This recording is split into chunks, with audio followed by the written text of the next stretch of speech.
की इतरांचे घोटाळे उघडकीस आणणाऱ्या मुंबई पोलीस दलातच आता मोठा घोटाळा उघडकीस आलाय। पोलीस दलातील प्रशासकीय अधिकारी आणि कर्मचाऱ्यांनीच हा कोट्यावधींचा वेतन घोटाळा केल्याची माहिती सूत्रांनी दिली। बनावट पोलीस तयार करून त्यांच्या बँक खात्यांवर पगाराची रक्कम वळवण्यात आली आणि याद्वारे शासनाचे 6.5 कोटी रुपये लाटण्यात आल्याचं समजतंय। या गंभीर प्रकरणी समतानगर पोलीस ठाण्यात 5 जणांवर गुन्हे दाखल करण्यात आल्याची माहिती सूत्रांनी दिली आहे। खाकी वर्दीलाच भ्रष्टाचाराचा विळखा बसलाय की काय असं बोललं जात आहे, कारण हा मोठा घोटाळा मानला जातोय। या संदर्भात आपल्यासोबत बातचीत करतायत काँग्रेसचे प्रदेशाध्यक्ष हर्षवर्धन सपकाळ।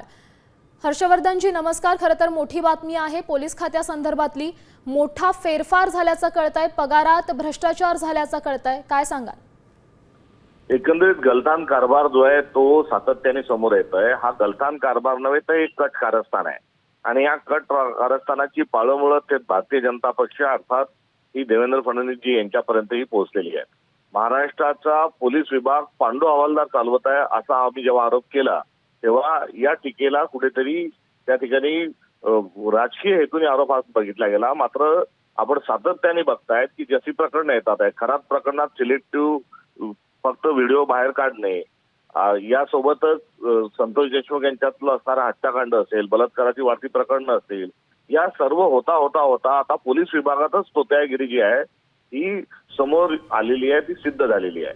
त्यामुळे हा काही गलथान कारभार आणि हा कर्मचाऱ्यावर ढकलायचा नाही, याला थेट स्वरूपामध्ये मुख्यमंत्री देवेंद्र फडणवीस हे जबाबदार आहे। राम मंदिरात चोरी होते, रामाच्या समोरच्या दानपेटीतील पैसे चोरले जातात, तर सदरक्षणार्थ आणि खलनिग्रहणार्थ हे महाराष्ट्र पोलिसांचं ब्रीदवाक्य असणाऱ्या खात्यामध्ये तोत्यागिरी जी चालली आहे, या तोत्यागिरीच्या अनुषंगानं अकार्यक्षम नव्हे तर अत्यंत भ्रष्ट या महाराष्ट्राचे गृहमंत्री अर्थात मुख्यमंत्री आहेत असं म्हटल्यास चुकीचं ठरणार नाही, एवढं या निमित्ताने सांगावंसं वाटतं।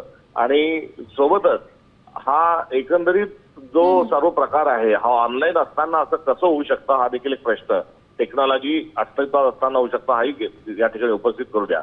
लाडक्या बहीण योजनेमध्ये चक्क पुरुषांना लाभ देणे हा जसा एक निर्लज्जपणा होता तसाच आता हा तोत्यागिरीचा हा दुसरा भाग आहे। नक्कीच हर्षवर्धनजी धन्यवाद, तुम्ही साम टीव्ही सोबत बातचीत केली याकरता। खरं तर हर्षवर्धन सपकाळ यांनी थेट आरोप हे राज्याच्या गृहमंत्र्यांवर केलेले आहेत। खाकी वर्दीत ज्या पद्धतीनं हा सगळा घोटाळा असल्याचं बोललं जात आहे, अतिशय गंभीर असल्याचं ते बोलतात।